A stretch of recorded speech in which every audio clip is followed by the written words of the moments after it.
I come from the airline industry. I've spent 4 years of my career, both in marketing and also in sales. One of my favorite stories happened in 1993.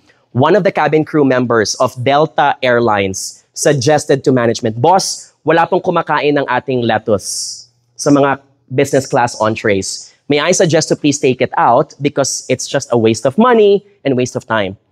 But the management initially was hesitant and said, "If it's not broken, we don't need to fix anything. Just keep the lettuce. It's expected anyway by people." But they were also open-minded and they said, "O sige na nga, let's try to consider your proposal on the condition that we're gonna ask after 3 months a survey if the passengers are okay with it. If anyone complains, we'll bring the lettuce back." To their surprise, when they took out the lettuce after 3 months, the survey results show, letter A, that the customers did not notice that the lettuce was gone. And number two, a lot of the passengers even said, if the lettuce is not there anymore, it makes the plate look cleaner and more organized. So management said, wow, this is working.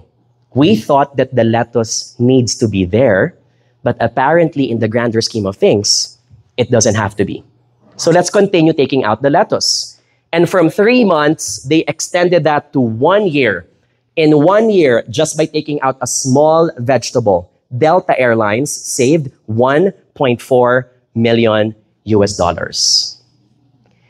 Imagine the savings the company got because they thought that something was so important, but if they finally let it go, it makes them more productive, it makes them more profitable.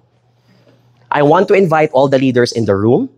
Tonight, before you sleep, identify what you think is that lettuce in your teams, in your processes, in your organizations, or even in your personal lives that you think is the lettuce that you have been doing for the longest time, but when you finally take it out, it makes your teams more productive.